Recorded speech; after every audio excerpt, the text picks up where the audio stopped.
My son's wife called me a liar the morning I buried my wife. She said Ethan had no father, that I had abandoned him years ago. I stood there with dirt still under my fingernails from lowering Martha into the ground. And I listened to a woman tell me my boy was gone to me. That was the moment I decided I would prove her wrong. Months passed. Letters unanswered. Calls ignored.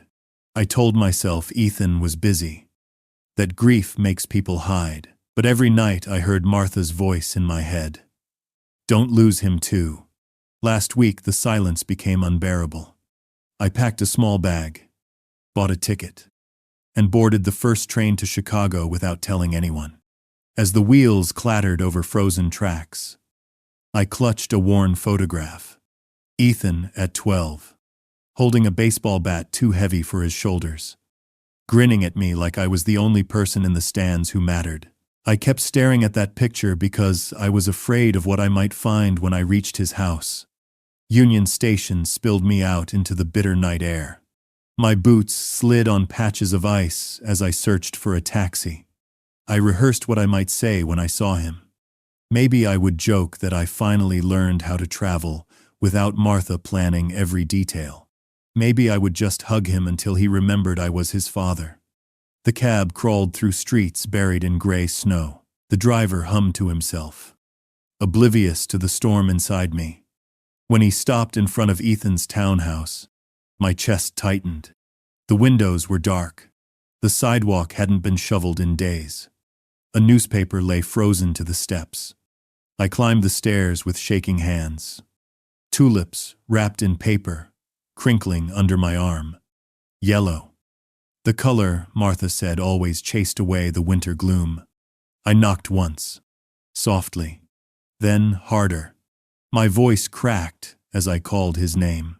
No answer. I pressed my ear against the cold wood and heard nothing but silence.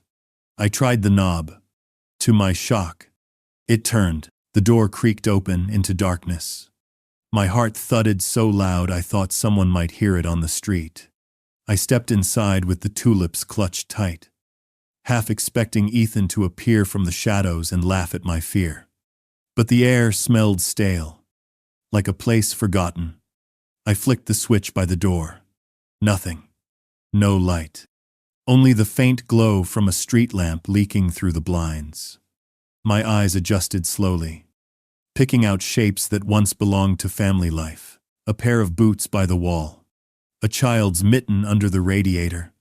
Mail stacked high on the entryway table. Envelopes yellowed and curling at the edges. Ethan? My voice sounded thin, like it didn't belong in this house. Silence answered. I moved deeper, each step heavier than the last. The living room was the same, but wrong. Toys scattered on the rug, coated in a fine film of dust. A coffee mug with dried rings at the bottom. On the sofa, a blanket lay half-folded, as if someone had left in a hurry. I picked it up and felt the faintest scent of detergent, now drowned by dust. The tulips slipped from my arm and landed on the floor. Yellow petals splayed across the carpet like tiny bursts of sunshine in a dead place. I bent to gather them, my fingers trembling. My chest ached. Something terrible had passed through here. In the kitchen, I found plates stacked in the sink, crusted with food long hardened. A child's drawing taped to the fridge caught my eye. Crayon lines, crooked but bright, spelling out, "Love you, Dad," above a shaky stick figure. I pressed my hand against the paper and closed my eyes. The sound of footsteps startled me. I spun around. Not Ethan. An elderly man stood in the doorway, hat in his hands, eyes lowered. The neighbor. Maybe. "You looking for the Thompsons?"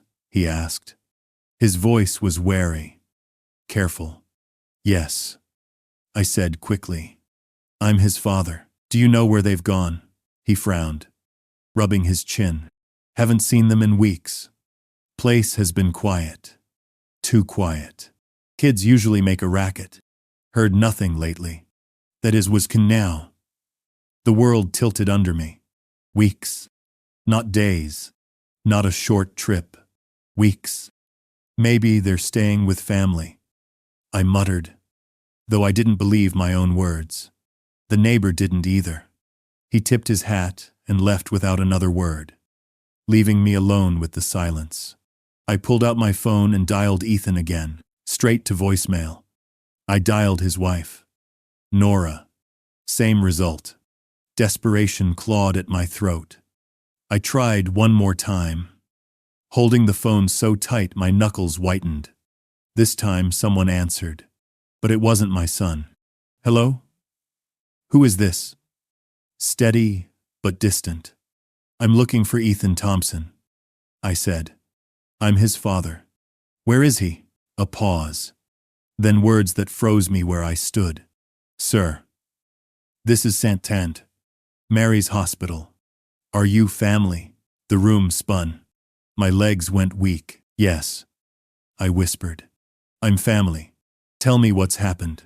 And, sir, this is Saint Mary's hospital. Are you family? I am his father, I said. My name is Daniel Thompson. And, Mr. Thompson, your son Ethan was admitted 2 weeks ago. He is in the intensive care unit. He has acute myeloid leukemia. There were complications after induction therapy. He developed a severe infection and pneumonia. He is sedated and on a ventilator. And the words stacked up like bricks and sealed the room around me. Intensive care, leukemia, ventilator. I could not find air. I gripped the kitchen counter to steady myself. The tulips on the floor looked wrong in this house that had stopped living. Why did no one call me? I do not see a father listed as primary contact, the woman said. We have a spouse on file, Nora Thompson. We called the designate. I am sorry. Sir. He will menady. Is he in pain? He is comfortable. He was awake the first day. He asked for his father before we intubated him. Something in me broke then. Not loud, just a soft sound, like a damp match in the dark. I had missed the call that mattered. I had missed my son calling me dad with a tube hanging above him and strangers in masks moving fast. I am on my way, I said. Where do I go? St. Mary's Medical Center. Main entrance. Ask for the oncology ICU on the 4th floor. Bring identification. The call ended. The house breathed again, but I did not. I picked up the tulips. I set them in the sink and ran water until the paper bled yellow. My fingers would not stop shaking. I found my coat and took the stairs 2 at a time. Past the frozen newspaper. Past the door that never should have opened. Outside, the wind pushed me sideways. I waved at the first taxi I saw and nearly fell into the back seat. St. Mary's, I said. My voice did not sound like mine. The driver nodded and pulled into the slush. Chicago moved past in broken lights. I watched people inside warm windows. A man ladled soup into a bowl. A woman laughed at a screen. A boy in a hoodie ran to catch a bus.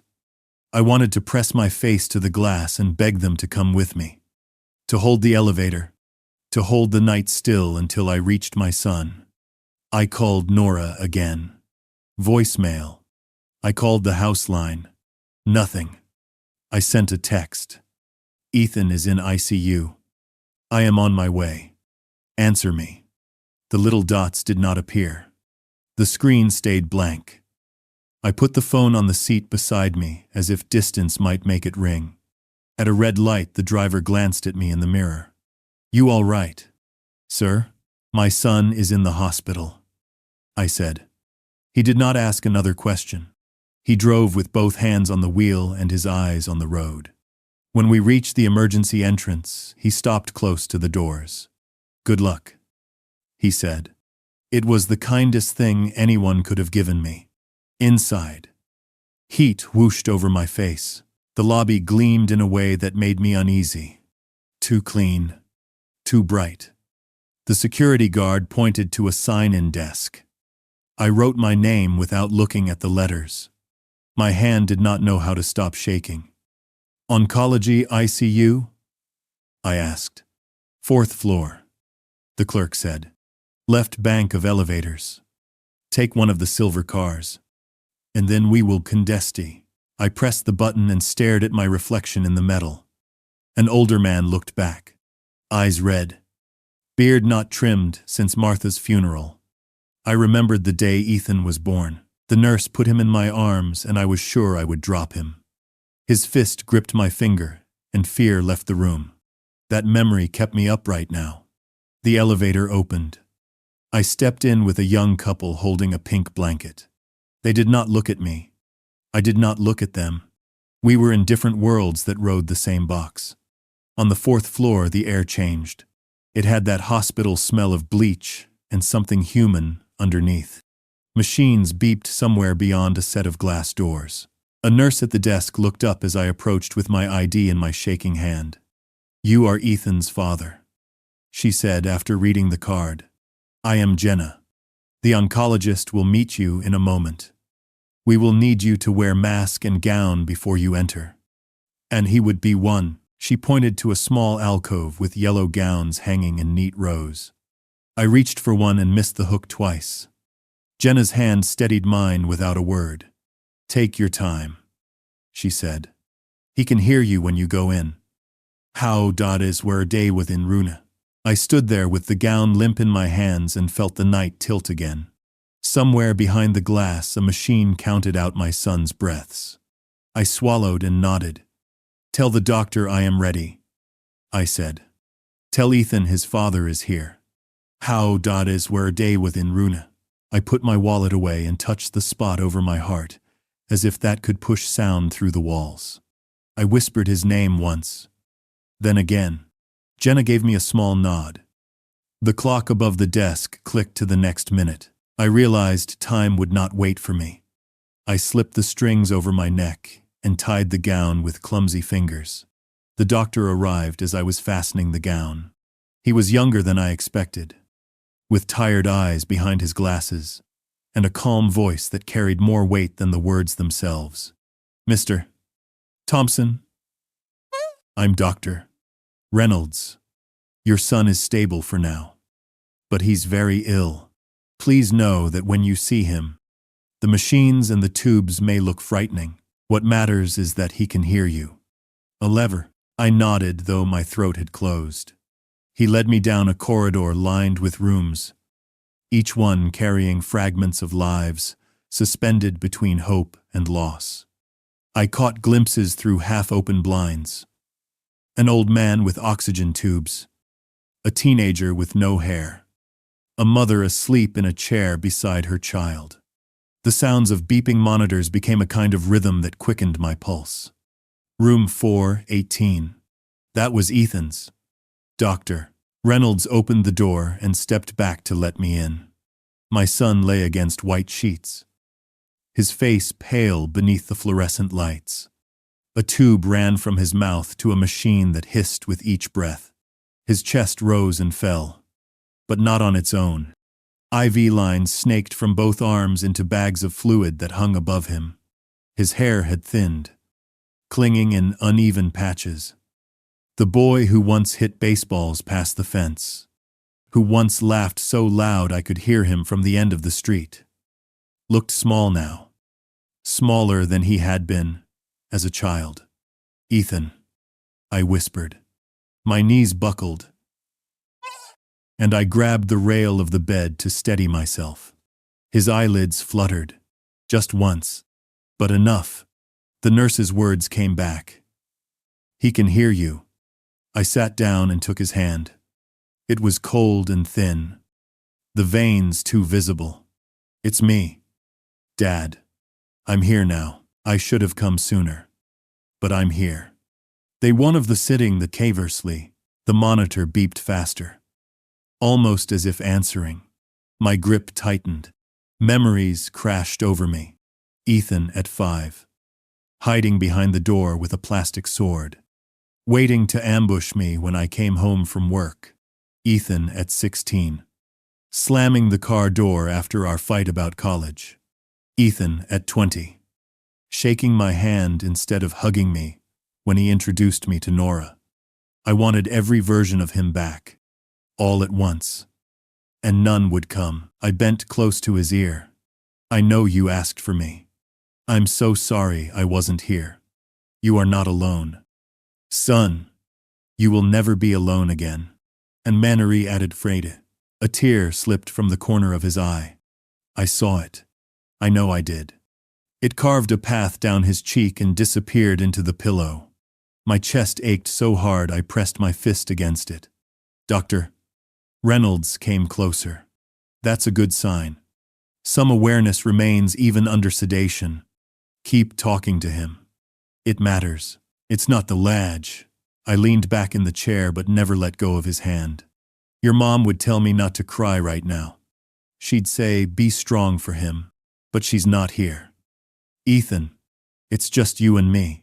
And I don't know if I can do this without her. It's not the ladge. The machine kept hissing. The monitor kept ticking. Life reduced to sound and numbers. After a while, a nurse entered with fresh medication. She smiled gently and spoke softly as she adjusted the IV. You're his father, aren't you? Yes. My voice cracked. He's been through a lot. But he always asked for you. Even when he was awake in the first days. He said, tell Dad I need him. Now you're here. That will help. There's no. I nodded. Words had left me. I focused on the feel of his hand in mine. The faint weight of it. The slight twitch of his fingers when I spoke his name again. Night deepened beyond the hospital windows. I stayed beside him, whispering stories from our past about the fishing trips in Maine, the snow forts we built, the time he scored the winning run. I poured every memory into the quiet room, trying to build a bridge back to him. And when exhaustion finally pulled at me, I laid my head against the edge of his bed and made a vow into the sterile air. I don't care what it takes. I will not lose you. Not now. Not ever. For live the nine certain now. I did not leave Ethan's room until morning.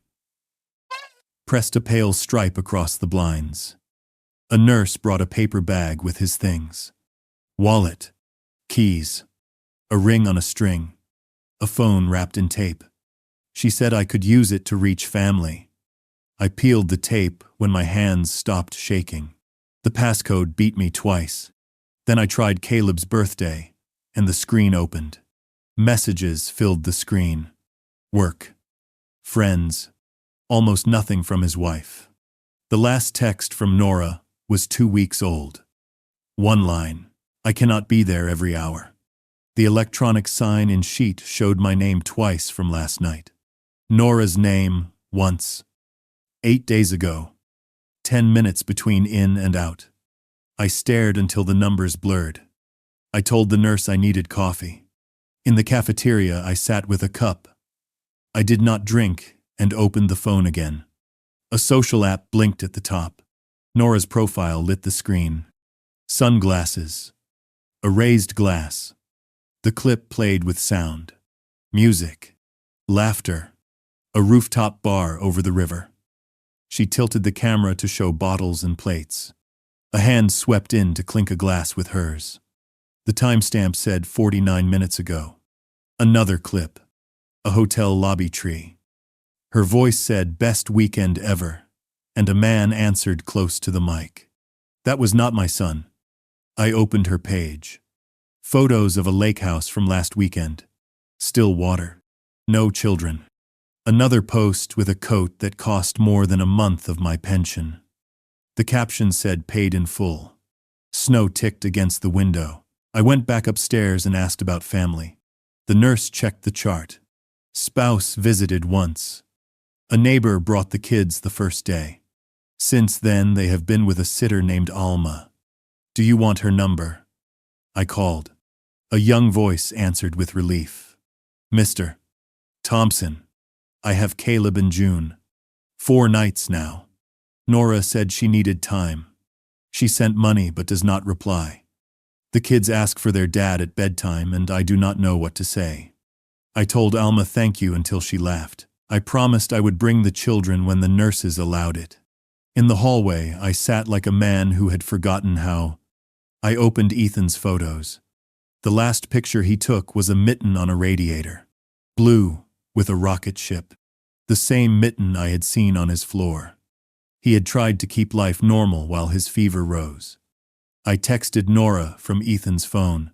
Your husband is in the ICU. He asked for you. Come now. My own phone rang.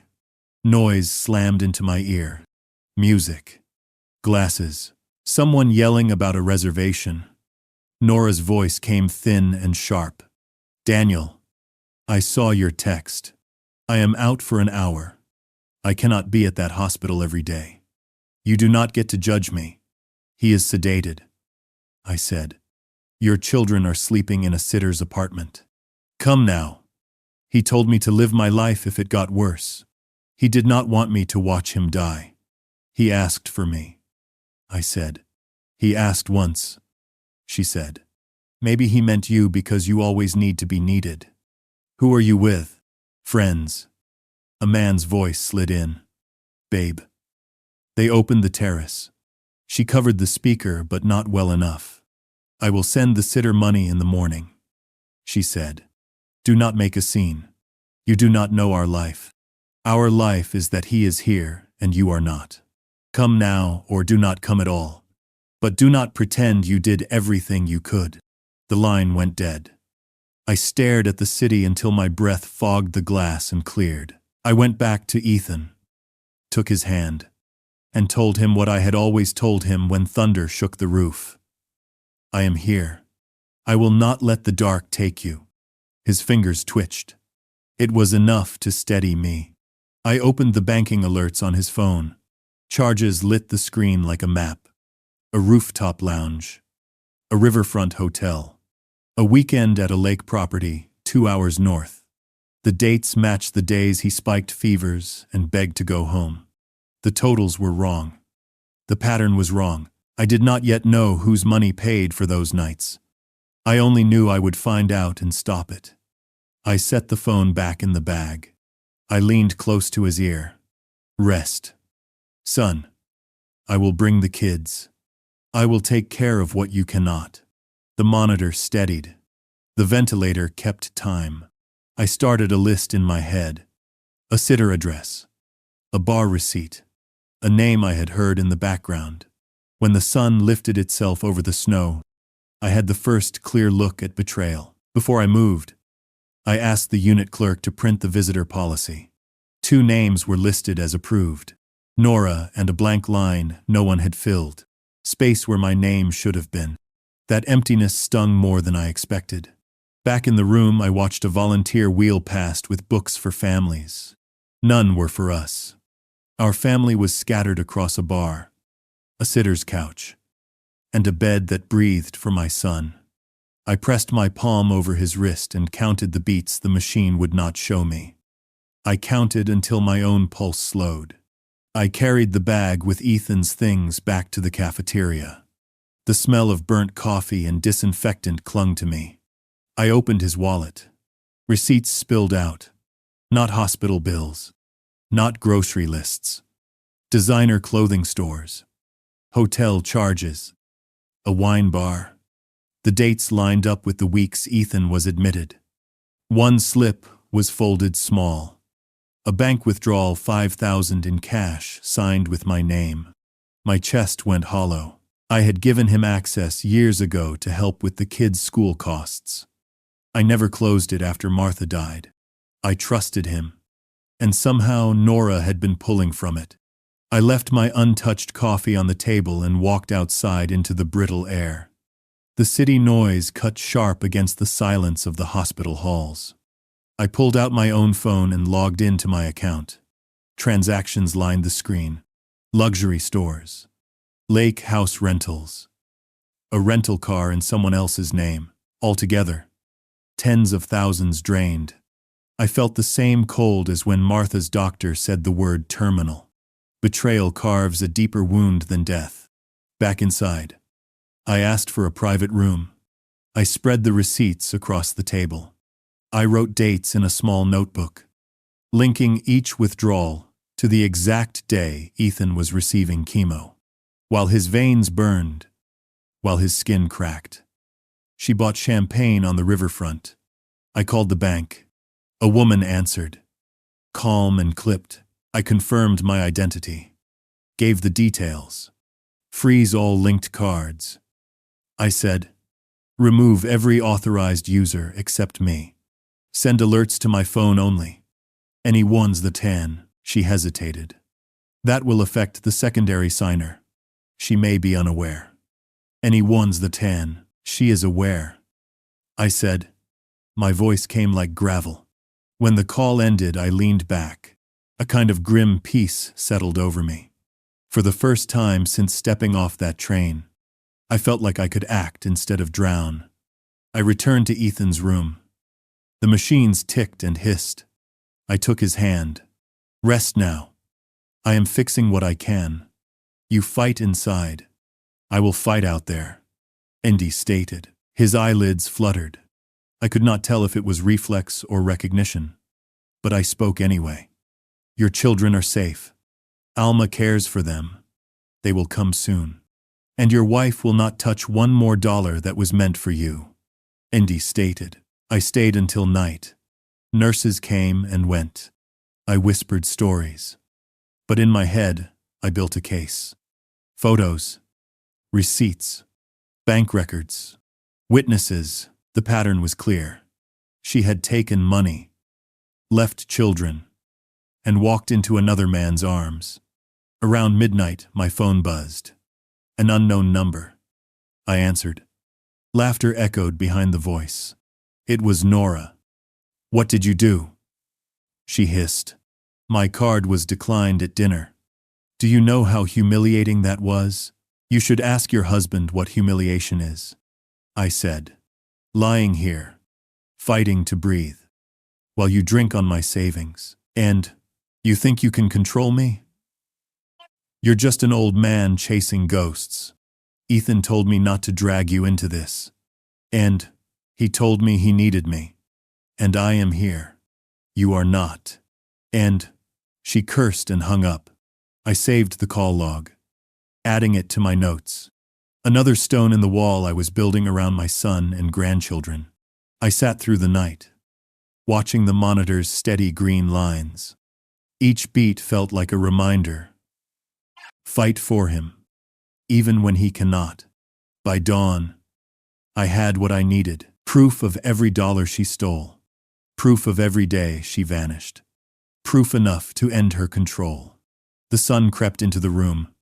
I leaned close to Ethan's ear and whispered, I will not let her take another piece of you. This is my promise. Maybe Strecken. The machine breathed for him. I breathed with him. Together, we waited for what came next. I asked the nurse to sit with Ethan and walk to the lobby with a folder under my arm. I sent Nora one line. Meet me at the hospital cafe now. She replied with a thumbs up. I did not understand. 10 minutes later, she swept in wearing a white coat and sunglasses. Like winter was a bright stage made for her. A man followed half a step behind. He carried the confidence of someone who thinks rules are for other people. She did not look at the folder. She looked at my clothes and my tired face. Then she smiled with pity that did not reach her eyes. Make it quick, she said. I have a meeting. Thank you for watching. Take off the glasses, I said. Look at me when we talk about my son. And Nothers acted.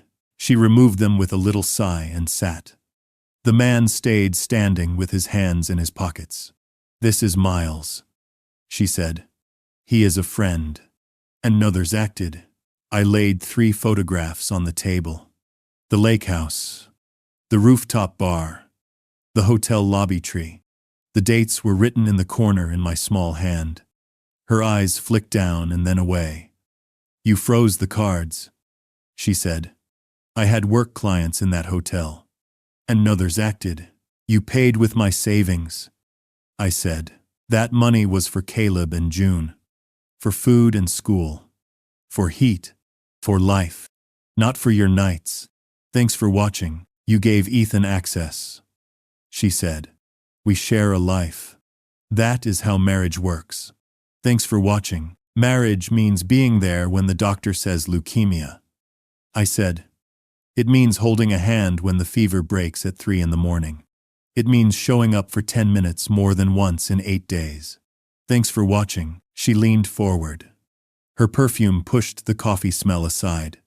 Do not paint me as a monster. I was drowning. He told me to go out when it got too hard. He said, live your life. You are punishing me for doing exactly what he asked. Quote, he asked for me the day they put the tube in. I said. He used what breath he had left to say, Dad. Do not twist his kindness into your excuse. Quote, Miles finally spoke. His voice was smooth. Sir, I get that this is hard, but you have no right to touch accounts that affect my client. There are legal consequences. Went to them. She is your client. I said. Good to have that in the record. There's not down. He flushed and glanced at Nora.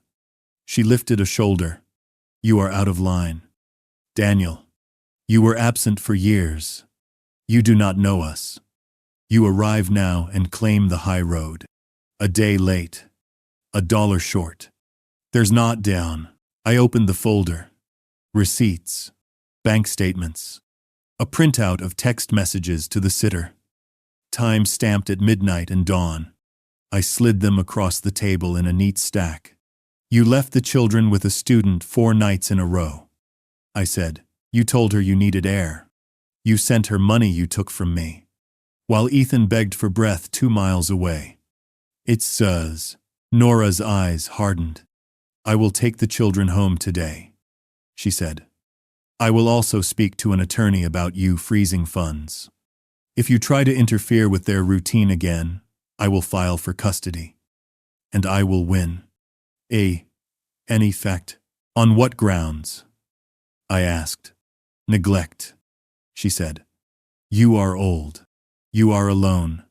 You are grieving. You are unstable. A judge will see that. He will believe the mother who has a job and a plan. Will Day, you have a rooftop and a lake. I said. You have a man who calls you client in a hospital cafe. I have grandchildren who wake up in a stranger's bed and ask why Dad is not home. A judge will see that too. Will Day. She reached across the table to snatch the stack. I placed my hand on it first. We stared at each other until the man from security cleared his throat nearby. Nora sat back slowly. Eyes cold. Here is what happens next, I said in a voice that surprised me with how steady it sounded. I will pick up the children from Alma at 4. I will bring them to see their father when the nurses allow it. They will sleep in their own beds tonight. I will stay in the house with them. You may visit Ethan if you can sit beside him without making a scene. If you cannot, you will wait. Tiff, you do not make rules for me, she said. I do when the person who should protect them spends my money and calls it air, I said. Miles leaned in. You cannot keep her from her home. They want to discuss too. I can change the locks on a building I own, I said. The deed is still in Ethan's name. He trusted me to help him when he was this sick, until a court says otherwise. I will help him. They want to discuss too. Nora laughed once. Short and bright. You do not scare me. They want to discuss too. I am not trying to scare you, I said. I am asking you to act like a mother and a wife for one day. She stood. The chair legs scuffed the floor. She put the sunglasses back on, though we were inside.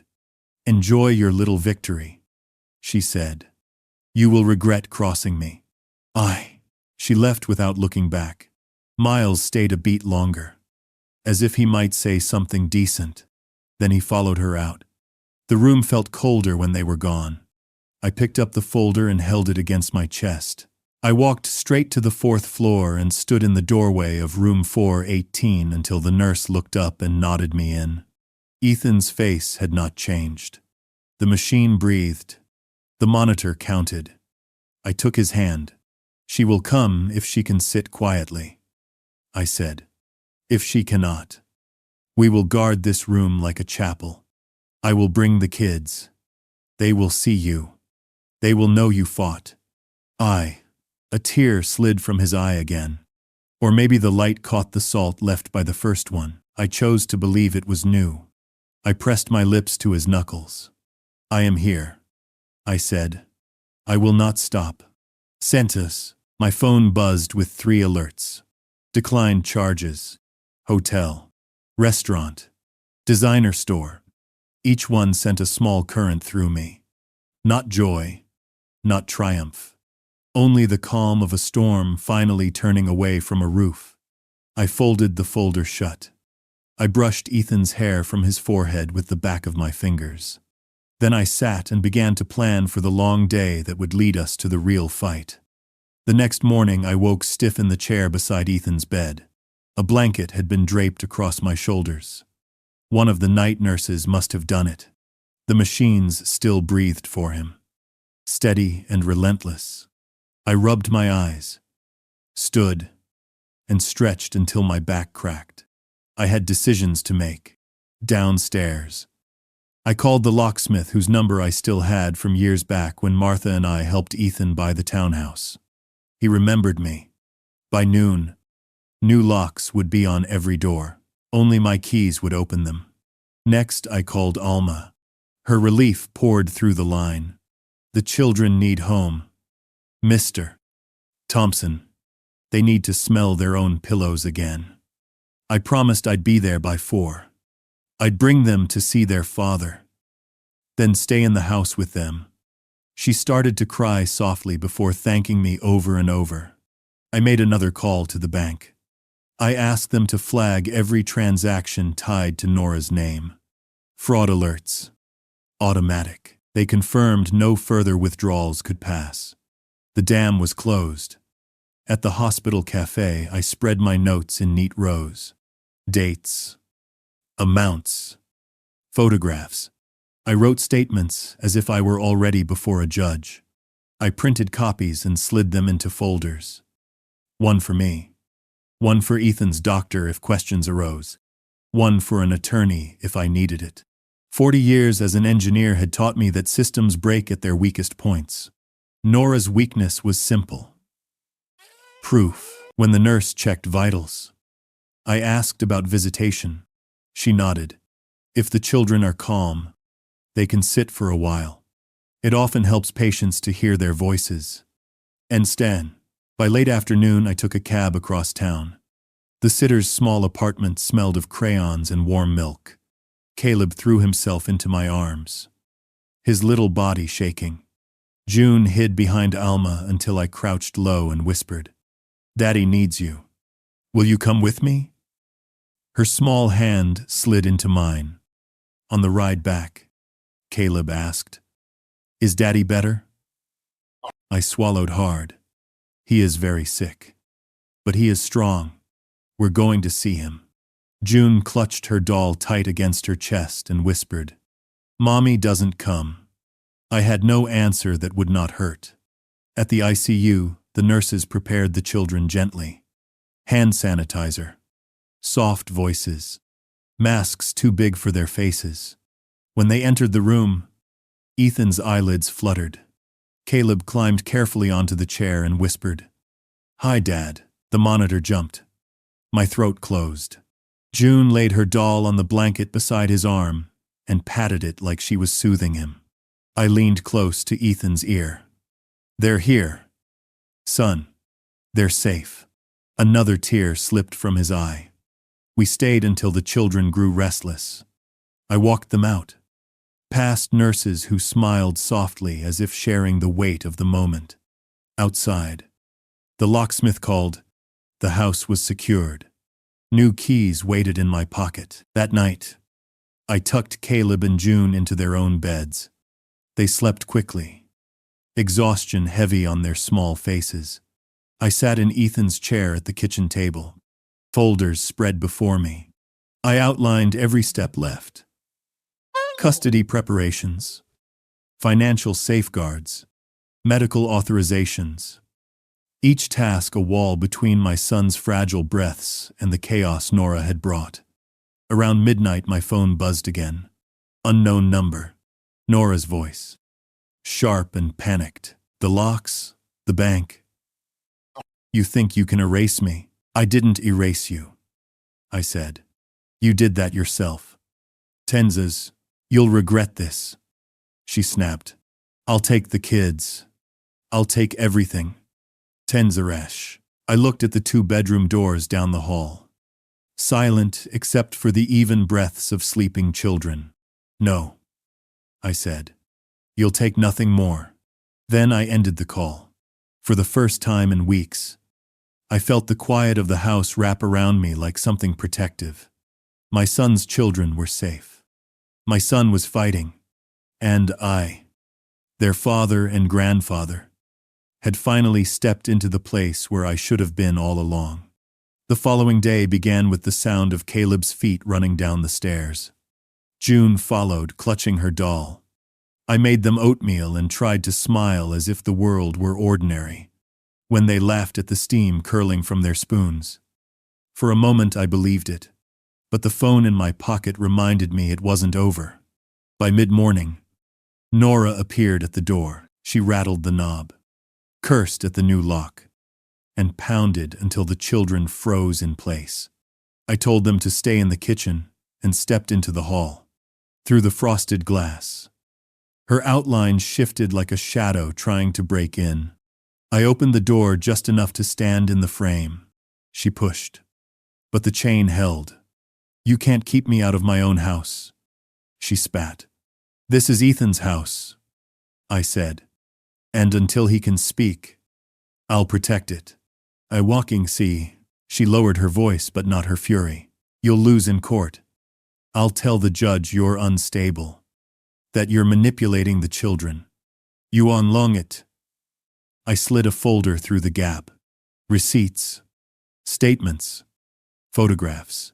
And I'll tell him you drained accounts, abandoned your husband in ICU, and left your kids with a sitter for nights, while you lived in hotels with Miles. You want a judge to see that? Her eyes flickered. She tried to grab the folder, but I held it back. These are copies. Originals are safe. The fourth she hissed. You're destroying this family.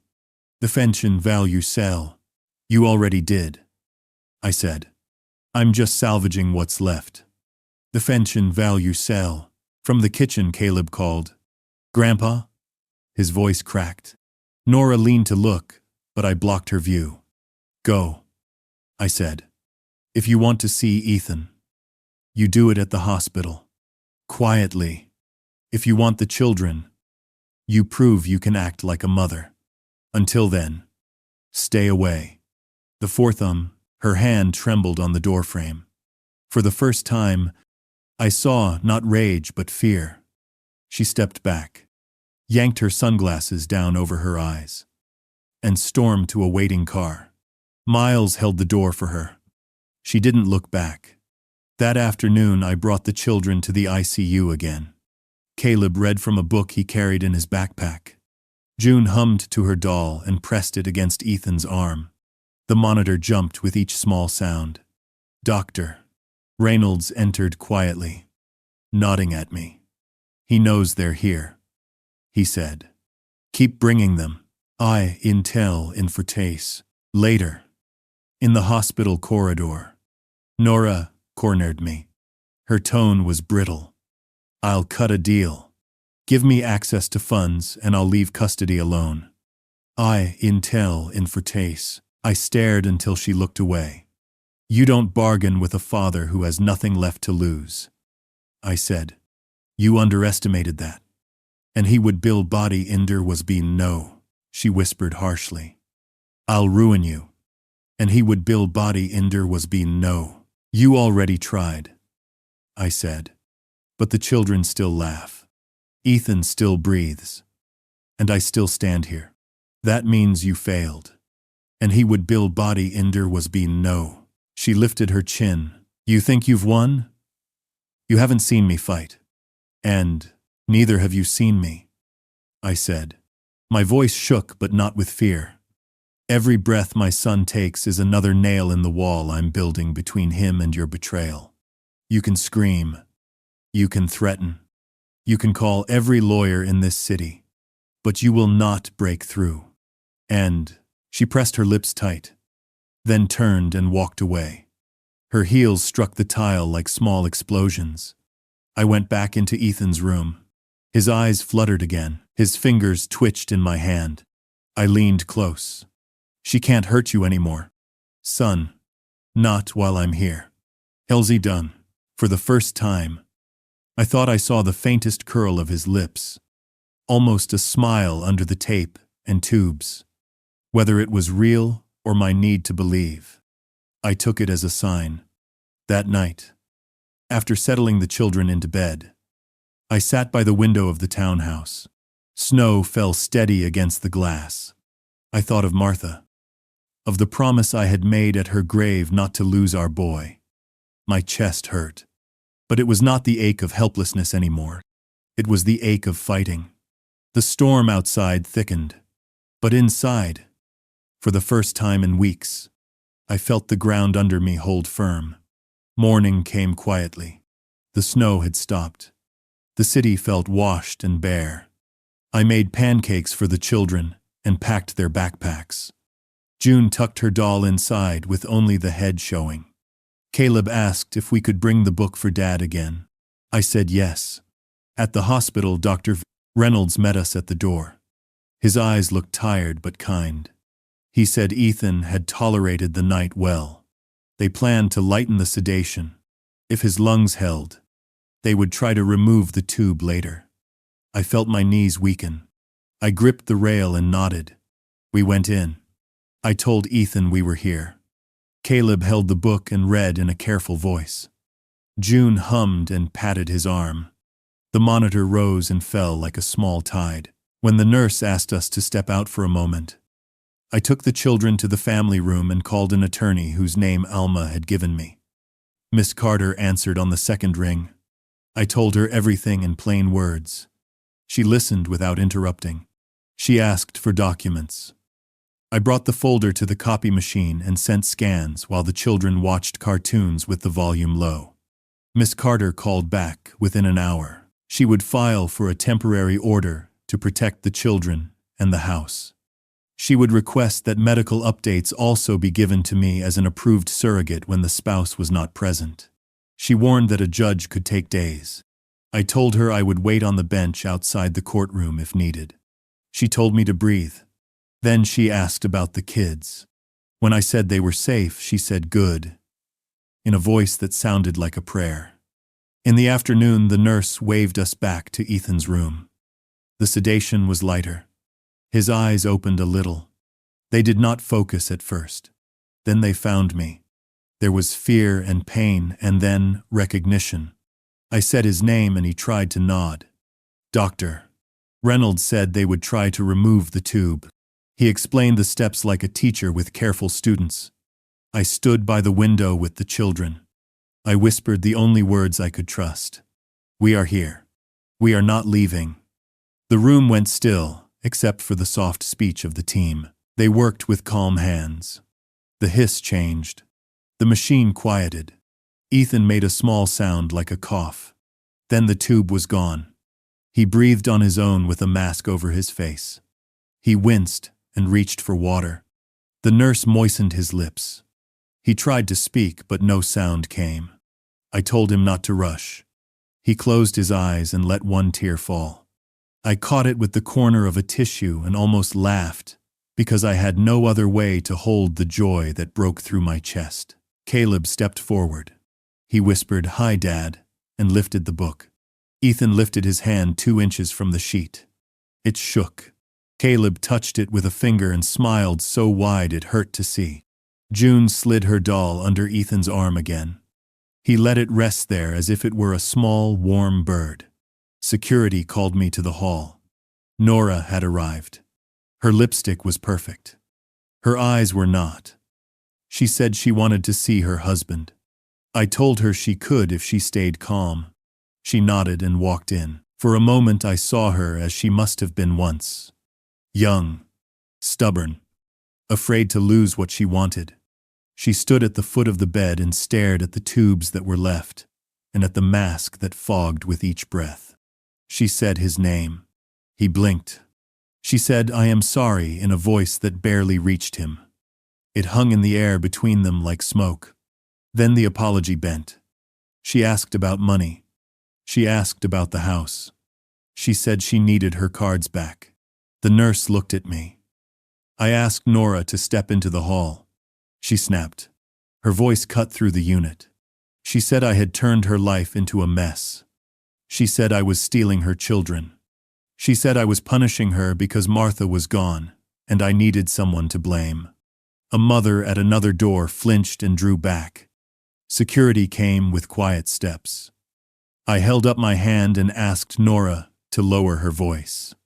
She would not. They escorted her to the elevator while she threw words that would have burned skin if words could do that. The doors closed and the floor went still again. Back in the room, Ethan was awake with eyes wet. I told him it was handled. I told him I was sorry he heard it. He moved his lips, and I read the shape. Thank you. Then he breathed and closed his eyes. That night, Miss Carter texted. The judge had reviewed the file. A temporary order was granted. I could make decisions when the spouse was absent. The house would remain under my care. The children would stay with me. Nora could visit under guidelines. I read the lines twice and felt something unspool in my chest. I tucked Caleb and June into bed at home and stood in the doorway until their breathing leveled. I made tea in the quiet kitchen and looked at the wall where Ethan had measured their heights in pencil. The lines had stopped 3 weeks ago. I put my finger on the last mark and promised new ones soon. Near midnight, a message came from Nora. It was short. I need help. The words did not land like a trap. They landed like a stone tossed into deep water. I told her to call her sister. I told her to meet with a counselor. I told her the children were safe and would see her when she could come without rage. She did not answer.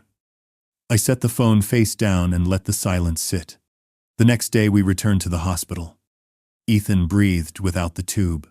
He whispered with a hoarse voice that cracked like old paint. He said, "Dad." Then he said, "I am sorry." I told him there was nothing to be sorry for. He looked at the children and tried to smile. It was a small smile. It was enough. When visiting hours ended, I walked the children out into cold sunlight. The sky was blue for the first time in days. I felt it on my face like a hand. In the glass of the door, I saw a man holding 2 small hands. He was older than the man who taught a boy to swing a bat. He was stronger in ways that counted now. At home, I opened the window a little to let fresh air in. I sat at the table and wrote a list for tomorrow. Call the school.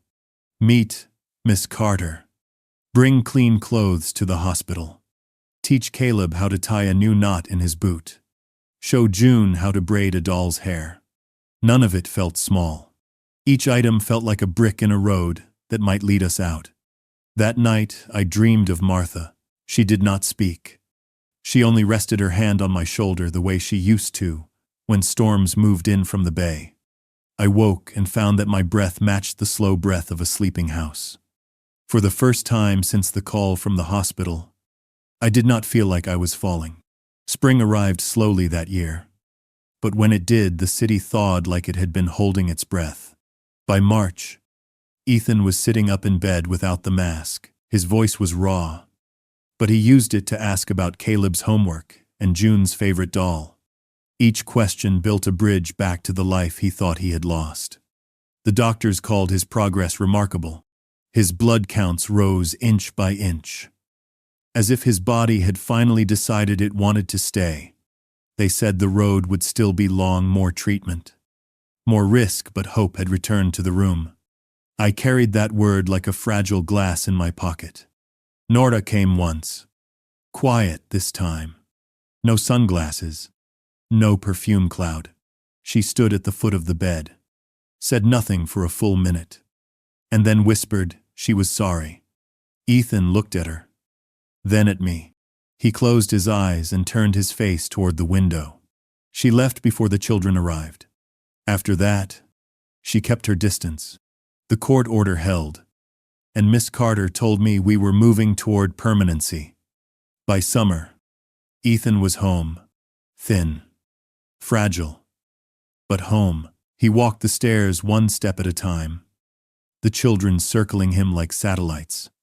They wanted to hold his hands, but he laughed and said, "I need the rail more than you."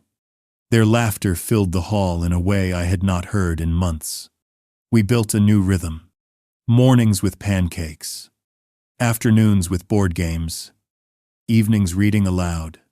At night I sat at the kitchen table with Ethan, sometimes in silence, sometimes with long conversations about Martha, about mistakes, about second chances. He told me he feared he had failed his family. I told him failure was leaving, and he had stayed. He had fought. That was all that mattered.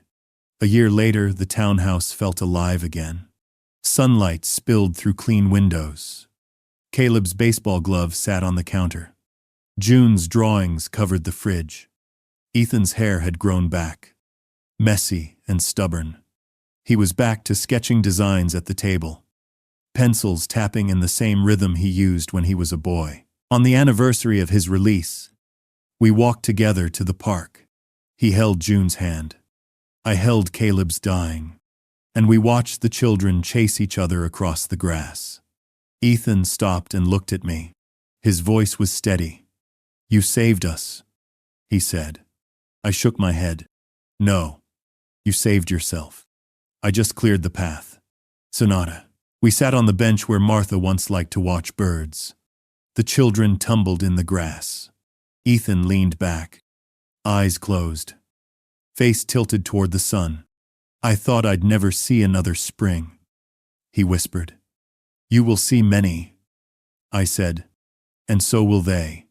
In Money Teltity, that evening, after supper, we sat on the stoop while the city lights blinked awake. Caleb leaned against me. June climbed into Ethan's lap. He told them stories of when he was their age. How he built snow forts. How he broke a window with a baseball. How their grandmother used to sing while she cooked. Their laughter carried into the night like a flag of victory. Inside, when the children were asleep, Ethan placed his hand over mine. "Thank you, Dad, for not giving up on me, for not letting her destroy what mattered."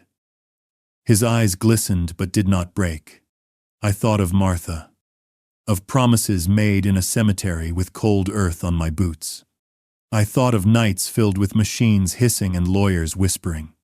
I thought of tulips crushed on a dusty floor. And I thought of this moment. This quiet house. This family still whole. This is what we fought for. I said, "Not a single victory. 1,000 ordinary days. That's how we win." He said. He nodded. And for the first time in years, I saw the boy with the heavy bat again, grinning at me from across a field, waiting for me to cheer. The night deepened. The house settled into silence. I walked the hall and looked at the pencil marks on the wall. New ones etched above the old. Caleb and June had grown. Ethan was standing again, and the storm that nearly tore us apart had passed. In the dark, I whispered to Martha, though no one could hear, "We made it. He's still here. And so am I." The stars outside blinked steady and calm. I closed my eyes and let myself believe that tomorrow would come. Bright and ordinary. Exactly what we had prayed for. I used to think strength meant keeping my voice steady and my jaw set. It meant fixing the pipe before anyone noticed the leak. It meant swallowing the ache and telling a child the thunder was only moving furniture in the sky. But the night I almost lost my son taught me something I should have known long ago. Strength is letting your hands shake and still reaching for the door. It is telling the truth before it becomes a secret that burns the house down. When Ethan came home for good, I learned the work did not end with tubes and numbers. It began with ordinary things. Learning the whistle of the kettle again, sitting on the floor to color with June until my knees popped, tossing a slow, careful ball to Caleb, then watching his face when he caught it clean. Sorrow did not leave us. It sat at the table with the salt and pepper and waited for the quiet. On good days, we nodded to it and kept eating. On bad days, we poured it tea and let it talk until it was done. Sometimes, late, I would stand in the doorway and watch Ethan sleep. His chest rose and fell under the thin quilt. Steady as a tide, I would rest my palm on the wood of the frame and whisper what I never said when he was young. I forgive you. Forgive me. Start again. The words did not change the past, but they untied the knots in my chest. Nora called twice in the spring. Once to say she had started counseling. Once to ask if the children could meet her in the park. We went. She brought a blanket and juice boxes that sweated in the sun. She did not wear perfume. She brought no man. She sat cross-legged and listened when Caleb read a page. She asked June to show her how to braid the doll's hair. When she cried, she did it the way people do when they are trying to be better. Quiet. Honest. I did not forgive everything, but I loosened my grip on anger and let it pass me by like a bus I did not need to catch. On the anniversary of Martha's death, I drove alone to the small cemetery by the bay. I brought yellow tulips because winter still had its hand on the wind. I told her what had happened. The machines, the judge, the nights the house felt like it would hold. I said our boy was here and our grandchildren were loud, and I was learning to sleep through the night again. I said her recipe still made the kitchen smell like Sundays. I tucked the flowers into the grass and, for once, I did not rush to leave. If you ask me what saved us, I will not say law or money or timing. Those things helped. But the truth is simpler. A hand held in a loud room, a story whispered against a hospital rail. Two small bodies leaning into mine on a cold morning while the city scraped ice from its windows. We never earned a miracle. We built one, piece by piece, with the smallest tools we had left. Patience, boundaries, love that did not demand applause. Every night now, I turn off the kitchen light and listen. Pipes, wind, the soft click of the heater, and above it all, the sound I was once sure I would never hear again. My son, breathing in his sleep, steady as the ocean we used to watch when the world was simple. I stand there a moment longer than I need to, just to be certain. Then I let the dark have the house and I go to bed. By autumn, the house had a sound I had forgotten. It was the clatter of small shoes in a hallway. It was a kettle that remembered to sing. It was laughter that rose from the living room and made the windows feel warm even when the air turned cold. Ethan could climb the stairs without stopping now. He still tired easily. He still had days that ended sooner than he wished. But he was here. He was present. He was their father in the way that matters most. He stayed. On a Saturday in October, we drove to the lake where so much money had been thrown at nights that meant nothing. The trees burned red and gold. The water held the sky like a mirror. Ethan stood with a scarf around his neck and breathed as if air had become a gift he was not done unwrapping. Caleb threw stones that skipped twice and sank. June lined up acorns on the bench and called them her soldiers. I carried a paper bag with yellow tulips, because Martha always said the world needs color when it forgets itself. We had come for a small service, not the kind with a priest, not the kind with music, just 4 people and a memory we wanted to lay down without letting it drown us. Ethan unfolded a piece of notebook paper and looked at me. I wrote this in the hospital, he said. In my head, I did not have a pen. I could not move my hands. I spoke it to the ceiling and hoped someone would hear. I want to say it out loud now. He cleared his throat. His voice was steady but quiet. If this is the last thing I tell you, know that I am sorry for every time I chose silence when I should have chosen you. I am sorry for the days I let work become a wall. I am sorry for asking you to carry me when heat and fear knocked me down. I am not sorry for the day you were born. Caleb. When you cried so loud the nurse laughed. I am not sorry for the day you came home. June. With your fingers curled like seashells. I am not sorry for the way our house sounds when you both run at once. If I leave, it is not because I wanted to. If I stay, it is because you refused to let go of my hand even when it shook. I closed my eyes while he spoke. I listened to the scrape of leaves.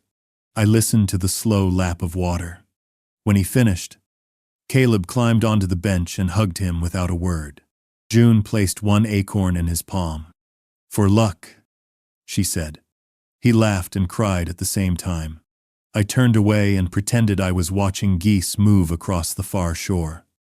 Back at the house, we baked a cake from a recipe Martha wrote on an index card that still smelled faintly of vanilla. We hung the children's new drawings on the fridge. One showed a stick figure with a baseball cap, a taller one with a beard, and two small ones holding a dog that did not exist except in June's imagination. Above them in shaky letters it read, "We are still here." I told them it was perfect. They told me it needed glitter. We compromised with gold stickers that caught the light.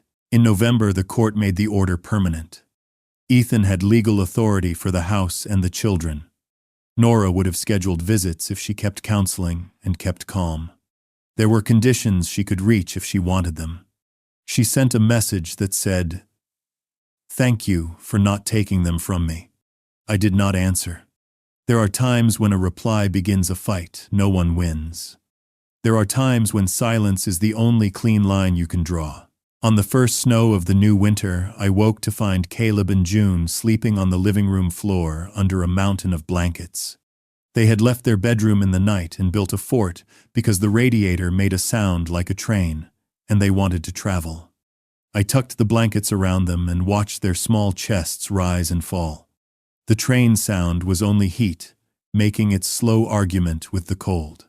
The real traveling was happening in the quiet. We were moving from a year of fear into something that looked like a life. Ethan came down the stairs in socks and stood beside me. He said we should make hot chocolate and pretend we were in a mountain lodge. We did. He added cinnamon because Martha liked it that way. We woke the children and handed them warm cups and told them stories about storms that seemed large until the morning showed the roof was still there. In January, a letter arrived from the hospital. It was not a bill. It was a card signed by nurses who had learned the names of our family, though they had no obligation to hold them. They wrote, "Keep reading to him. Keep singing to him. Keep telling him where home is." We pinned the card on the corkboard by the door. Every morning I touched it before I went to work at the hardware store that had kept a place for me when I needed time. Every evening I touched it when I came home, and the hallway filled with the smell of supper and the sound of pencil on homework. On the anniversary of the day, I found the house dark and the tulips on the floor. We did not make a ceremony. We made sandwiches.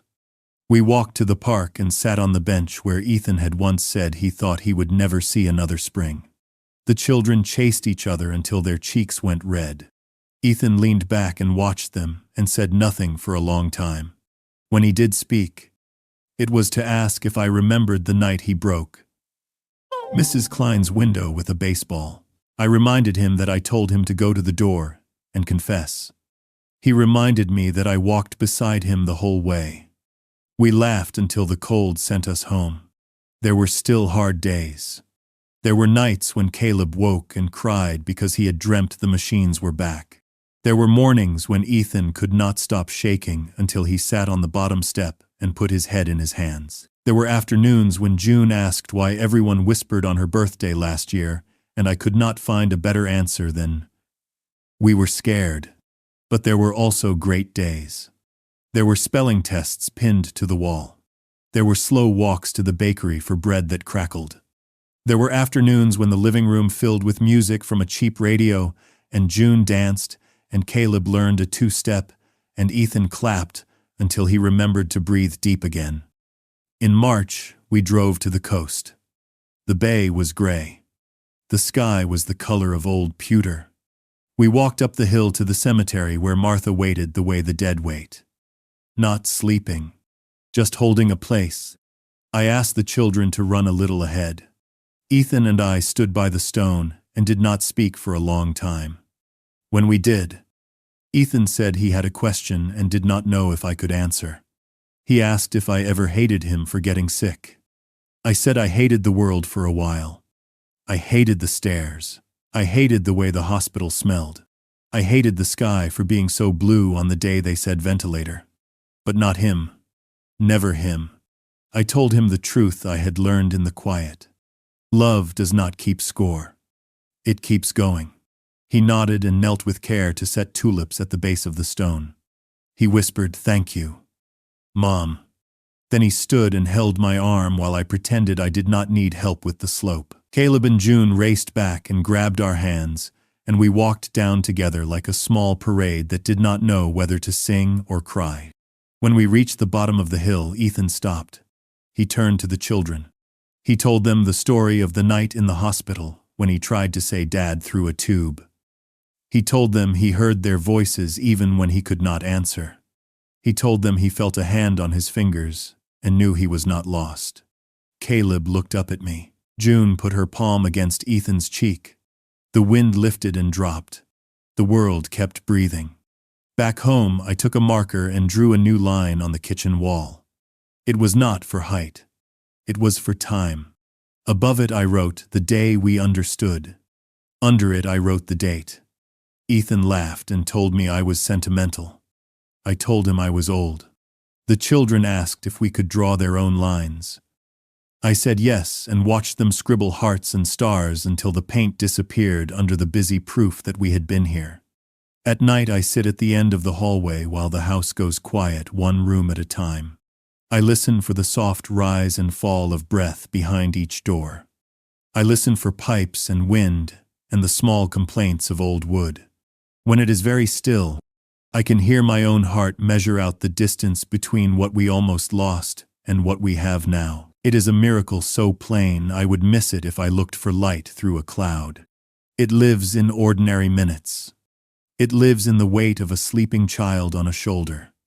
It lives in the calm of a man who once thought he would never stand without machines and now walks to the window and opens it and lets spring come in. There are days when I remember the cafe and the folder and the words that cut. There are days when I remember the hospital hallway and the clock that would not look away. On those days I make tea and I take the children to the park and we count dogs and we buy a small loaf from the bakery and we go home before the weather changes. On those days I turn off the kitchen light and touch the card by the door and tell the quiet that I see it.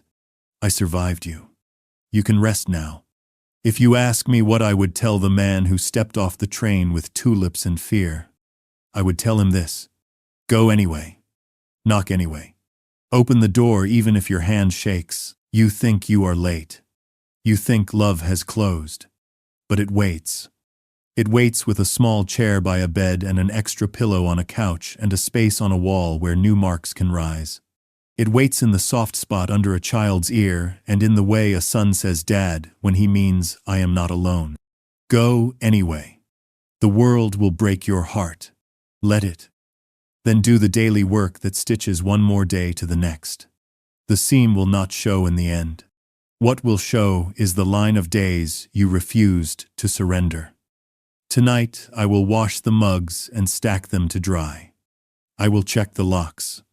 I will look once more into each room and let the ordinary quiet in my bones. Then I will lie down and close my eyes and see the hospital lights fade and the lake in October gleam, and Martha's tulips open even in cold air. I will hear the sound that means everything still holds. The small chorus that says this is a house and this is a family and this breath is another yes. I will sleep, and in the morning, when Caleb comes running and June says the cereal is making the milk sparkle, I will say what I always wanted to say and did not know how until I almost lost them. I will say, I am here. I am not going anywhere. I will say it out loud so the walls can remember if I ever forget.